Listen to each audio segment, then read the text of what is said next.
Hello, welcome to the channel. Subscribe, leave a like, and don't forget to write a comment. Enjoy watching. I knew the moment I stepped through the doors of Becca's sun-drenched suburban living room that I wasn't there to celebrate her. Not really. I was there to play my part in a tired, stretched-out family theater piece that always ended the same way, with someone pretending not to be offended and someone else pretending not to mean it.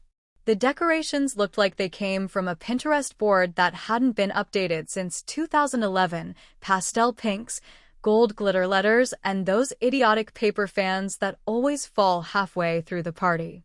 Everything smelled like Bath and Body Works and overcooked spinach quiche.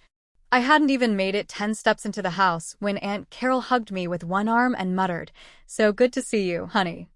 I didn't think you'd come." Of course, she didn't think I'd come. None of them did. I walked in alone, even though I didn't have to. Tony offered to come, even insisted. But I told her no, this wasn't her fight, and frankly, I didn't want to waste her Saturday afternoon surrounded by passive-aggressive small talk and deviled eggs. I came because I wanted to look every single one of them in the eye. And I wanted to remember why I stopped calling. Becca looked radiant, or at least that's what people kept saying. She was wearing a pale pink maternity dress that made her look like a strawberry milkshake with legs, and her husband Paul hovered around her like she was a Faberge egg. When she saw me, her smile flickered for just a second, just long enough for me to catch it before she recomposed herself and sang out, "Melissa, I didn't know you were coming." "Clearly," I said, smiling back, and handed her a neatly wrapped box.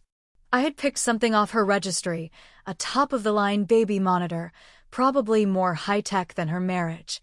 I wasn't here to be petty, but I also wasn't here to pretend.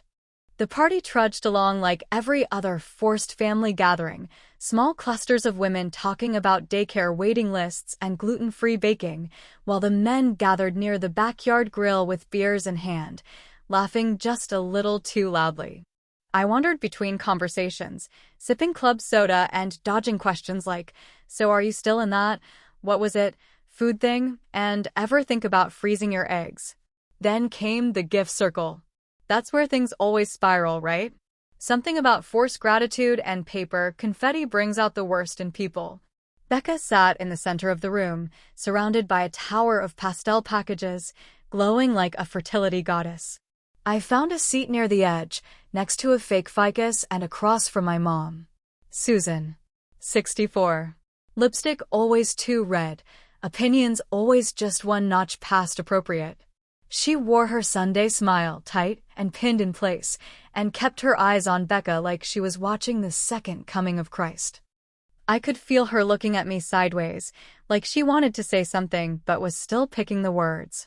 When Becca opened my gift and announced it was from me, the room gave a collective like they were surprised I could even be thoughtful. I just sat there, calm, expressionless, letting them think whatever they needed to think to keep the illusion going. And that's when my mother struck. "Well, maybe one day, Melissa will understand what love really means," she said, loud enough to cut through the murmurs. "When she finally has a family of her own." The room didn't go silent. Not at first. There was a small laugh. A few heads turned, unsure if it was a joke. Becca let out this awful, tinkling chuckle like a wind chime about to break. But I knew she meant it.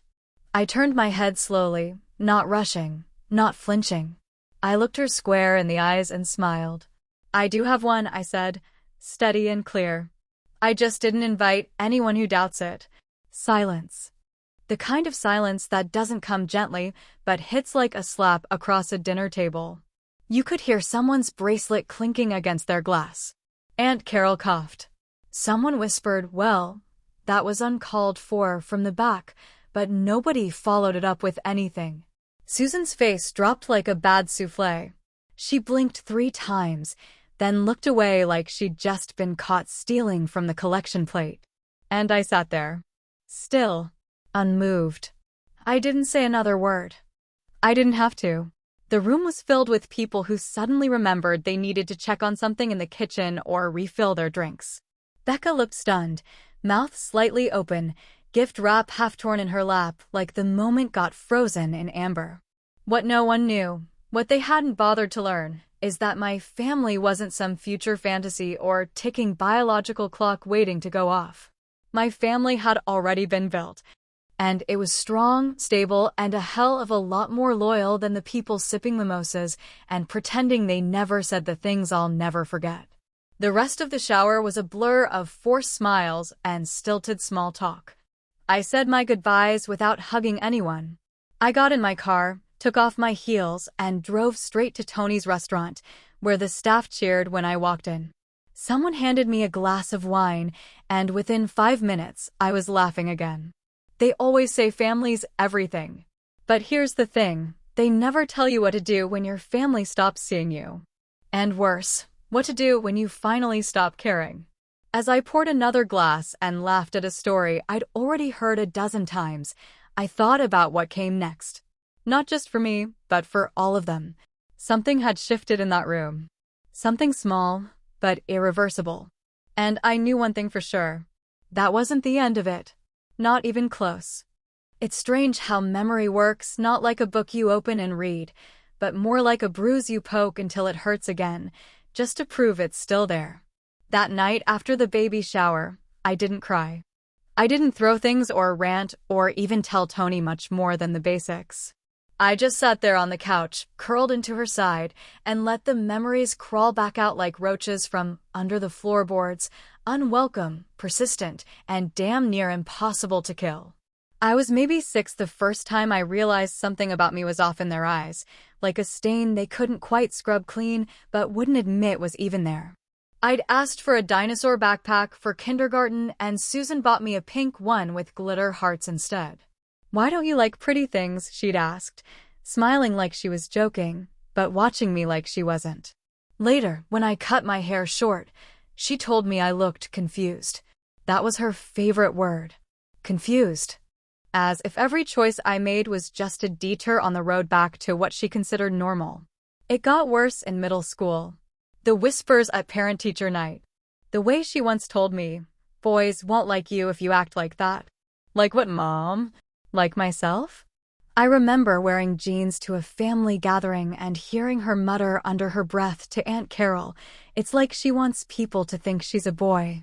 I laughed it off at the time, because that's what you do when you're too young to leave and too proud to cry. But it stuck with me, the way poison settles slow in the blood. My first girlfriend was in high school. Her name was Natalie, and she wore Doc Martens and black eyeliner and kissed me behind the band room after 5th period like it was the most normal thing in the world. It was. To us, it was. But when Susan found out, because I was dumb enough to write Natalie a birthday card, and even dumber to leave it where she could find it, she didn't yell. No, she smiled, put the card down, and told me she loved me. And then, without blinking, she added, "You'll grow out of this. It's just a phase. You're just looking for attention." She told my father I needed therapy. She told my church youth group leader to pray with me. She told the rest of the family nothing at all, because she didn't want drama. That's always been the irony of it. She claimed to hate conflict, but she created it like it was her job. Becca's wedding came years later, and by then, the damage was just background noise. I showed up with Tony, wearing a navy jumpsuit I felt good in, only to find out we were seated near the back, right next to the DJ booth and across from the emergency exit. Meanwhile, second cousins I hadn't seen in a decade were sipping wine at the head table, laughing like they'd earned a place there just by being straight and predictable. When the toasts came around, no one mentioned me. When they thanked family, I was a footnote. And when I slipped out early, no one noticed. Not even Becca.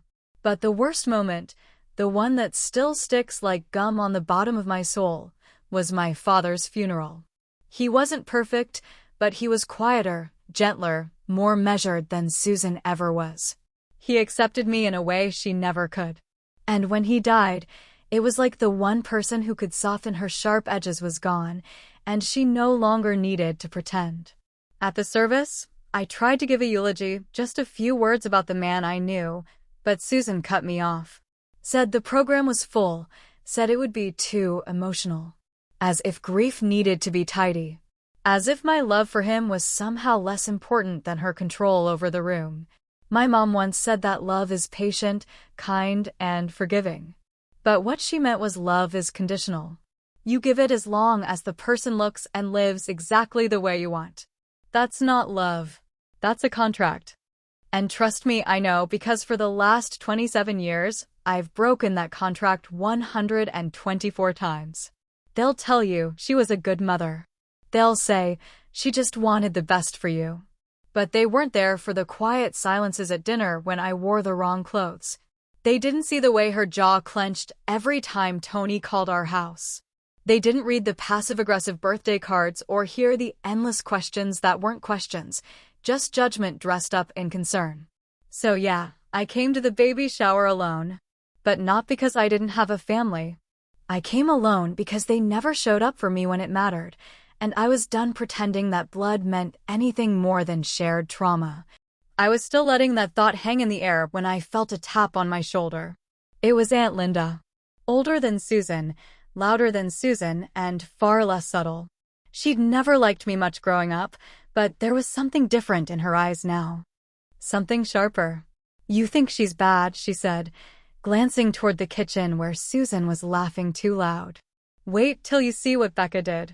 And just like that, the present snapped back into focus. The past had its place, but something was brewing now, something uglier than childhood wounds and quieter than grief. I turned toward Linda and said, "What are you talking about?" But she just smiled and said, "You'll see." And I believed her. Because if there's one thing I've learned about this family, it's that just when you think they've run out of ways to disappoint you, they find a brand new one. 2 weeks after the baby shower showdown, I did something that would have seemed mundane to anyone else. But to me, it felt like a ritual, like a declaration written in wine and flame. I threw a dinner party. Not out of obligation or family tradition, and not to prove some shallow point that I could out-host Becca or make pasta from scratch without crying over my stove. I hosted it because I needed to feel grounded, needed to remember that not all family ties choke the life out of you. I needed to fill my home with the kind of laughter that doesn't echo judgment, the kind of presence that doesn't vanish when you speak your truth. It was a small crowd, handpicked with the kind of precision that comes from a lifetime of watching your words get misinterpreted and your silence get weaponized. There was Mateo, my friend from college who once drove 8 hours through a blizzard just to help me move out of an apartment I shared with a woman who never really loved me. There was Jasmine and her wife Margot, who brought a bottle of sangria and 2 pies they insisted were accidentally vegan. There was Derek, who'd spent more years in therapy than I'd spent trying to get my mom to accept Tony.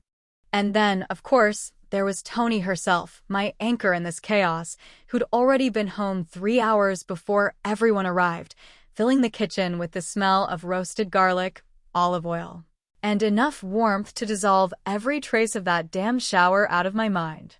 We didn't do anything fancy, just food, music, wine, and candles. The kind that flicker softly and make everything feel a little more forgiving. Tony made homemade tagliatelle with mushroom cream sauce, and we sat around the table like it was sacred, eating and joking and slipping into the kind of rhythm that only comes from love without performance. At some point, Jasmine brought it up, not in a cruel way, not even with judgment, just curiosity wrapped in concern. "So, how was the shower?" she asked, pushing her glass toward the center for a refill. I didn't pretend not to know what she meant. I didn't lie or downplay it. I told them. I told them how my mother waited until the gift circle to shame me, how she smiled while doing it, how no one came to my defense except my own damn voice. I repeated exactly what I'd said. I do have a family, I just didn't invite anyone who doubts it, and the whole table went quiet, but not out of awkwardness. They were all sitting in that moment with me, chewing on it like something dense and bitter and familiar. Derek exhaled hard and said, "Damn, Mel, that's the kind of line people wish they had in the moment." Mateo shook his head and muttered, "Your mom's always been like that, hasn't she?" I nodded slowly, feeling the warmth of the wine in my chest and the weight of that room pressing against my back like hands holding me up. Tony didn't say anything at first. She just reached across the table and took my hand like it was the most obvious thing in the world. Then she said it. "You were born into them," she murmured, voice low and steady, "but you grew up into us." It hit me harder than anything Susan had ever said, not because it hurt, but because it healed. There was something in that sentence that settled into the cracks of all the things I hadn't said yet, all the moments I'd brushed off with sarcasm or swallowed with a smile. I looked around the room and realized I was sitting at the table my heart had been hungry for since I was a kid. We stayed up late. We talked about dumb things, beautiful things, honest things. No one asked me when I'd have kids or why I didn't wear dresses or if Tony and I ever planned to make it official. No one needed to. This was official. This was everything. After the last guests left and Tony had gone upstairs to shower, I stayed behind in the dining room, blowing out the candles one by one. The house felt soft, alive, like it had been hugged from the inside. I was rinsing the wine glasses when my phone buzzed from the counter. No name, just a number I didn't recognize. I picked it up with the same casual energy you give spam calls or random political surveys, but what I saw stopped me cold. A single photo. An old one. I couldn't see it clearly at first. It was grainy, scanned, looked like something from a shoebox in the back of someone's closet. A group of people. A backyard. Someone standing off to the side. And then a document. A scanned image of what looked like a letter or maybe a will, with a signature I recognized in an instant, my father's. And under both, a single message: "You deserve to know the truth." I stared at it for what felt like hours, even though it was maybe a minute. My hands felt numb. My chest was tight, but not in a panicked way, more like my body was bracing for a storm it had always expected but never fully prepared for. I didn't open the document. Not yet. I just stood there, staring at the screen, replaying every conversation I'd ever had with Susan about my father's estate, about the house Becca got by default, about the choices I was told I had no say in. And suddenly, that perfect dinner party started to feel like something else entirely. Not a celebration, but a calm before the unraveling. The letter wasn't typed. That was the first thing that struck me when I finally opened the attachment the next morning, after barely sleeping a minute. It wasn't some lawyer's draft or official will addendum.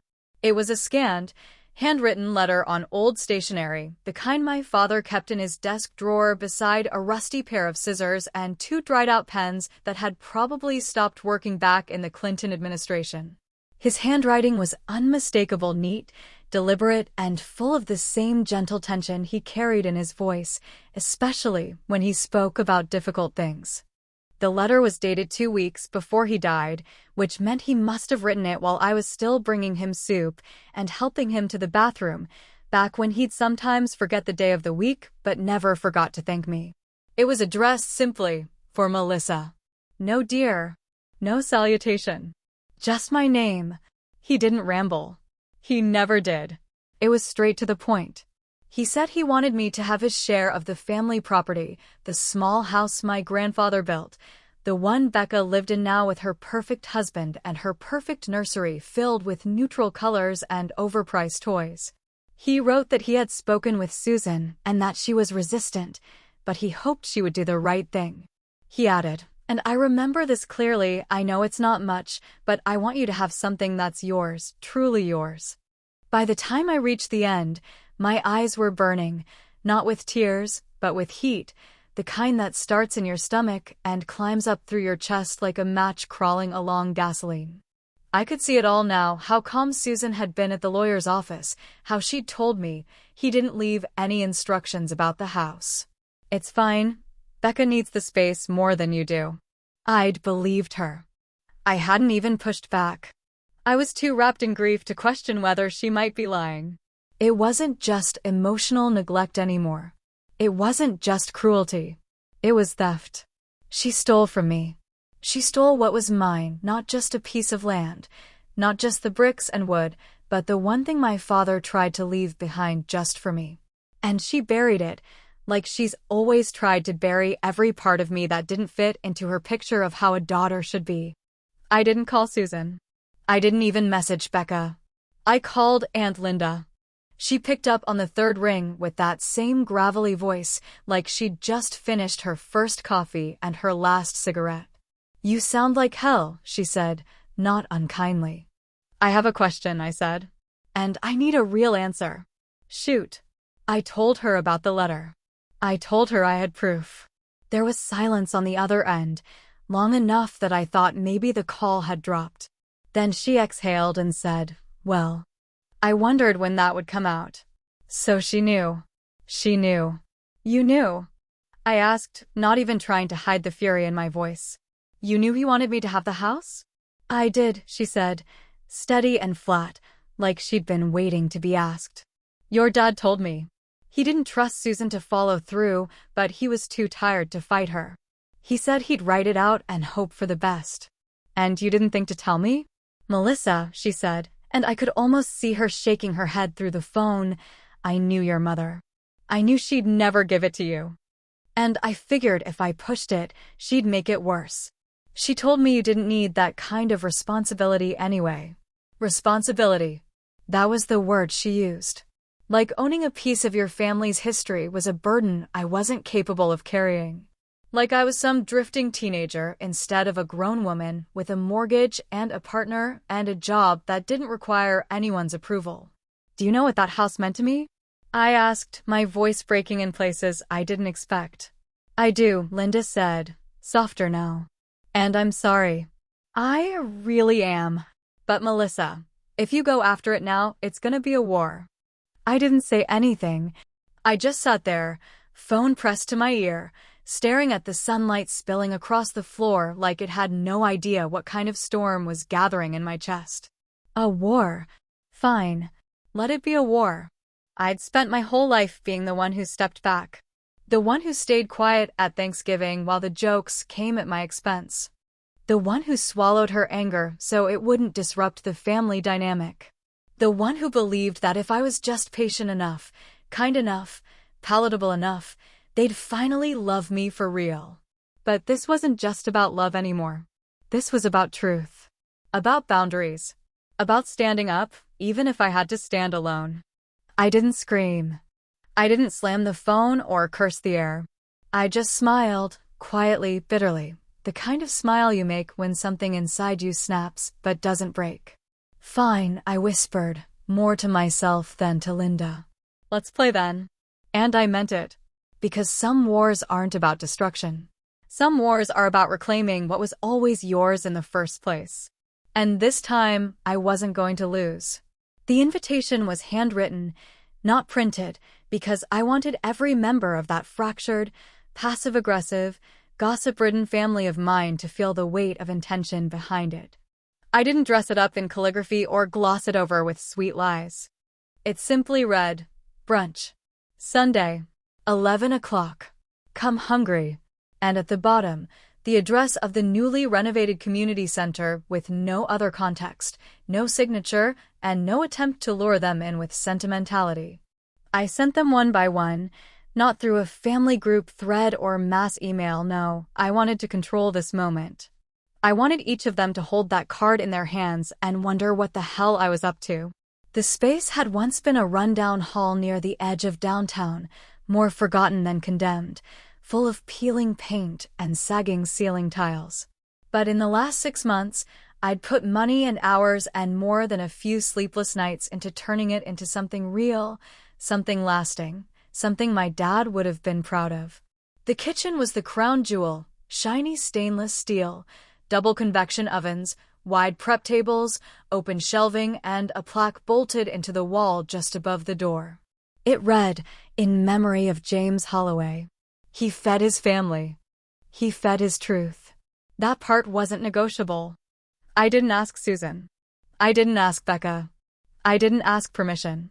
That Sunday, I stood in the main hall wearing my black jumpsuit, the same one from Becca's wedding, and greeted each guest like they were a customer at a restaurant I owned. There was no tension in my smile. No venom. Just a calm, measured presence that confused the hell out of people who were used to me either defending myself or vanishing altogether. They came in pairs and clusters. Becca arrived early, dragging Paul behind her like a security blanket, her stomach round and her eyes already watery. Susan came 15 minutes late, of course, walking like she owned the place and had graciously decided to forgive me for whatever drama I'd caused. The food was laid out on the long table under soft string lights: homemade waffles, roasted potatoes, herb frittatas, fruit salad, banana bread with cinnamon sugar crust, coffee brewed so strong it could wake the dead. Tony and I had started cooking the night before, working in comfortable silence, side by side, the way we always did when we were about to do something hard. She hadn't asked what I planned to say. She just looked at me and said, "Whatever it is, don't hold back." Everyone found their seats eventually, settling into awkward chatter about the weather and renovations and the parking lot.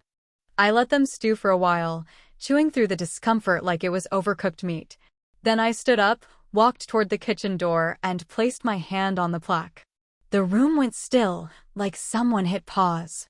"I want to thank you all for coming," I began, my voice steady, but not cold. "I know this isn't where you expected to spend your Sunday morning, and I know you probably had questions when you saw the return address." I let that hang in the air, watching their faces. Susan crossed her legs and folded her hands in her lap like a politician waiting for a debate to end. "This place," I continued, sweeping my hand around the room, "is what I inherited. Not your approval. Not your pity. Not even the house you lied about. This." Becca's head jerked toward me. Her mouth opened slightly like she might speak, but I didn't give her the space. "I funded this kitchen," I said, my voice rising just a touch. "With my money. With my time. With the piece of me you never wanted, but couldn't quite get rid of. And I named it after the only person in this family who ever made me feel safe enough to be myself." Susan's face cracked then, just a little. Not guilt. Just annoyance. Like I'd told a secret that was supposed to stay buried beneath the carpet of family loyalty. "This kitchen is for people who don't have a table," I went on. "It's for people who've been told they don't belong.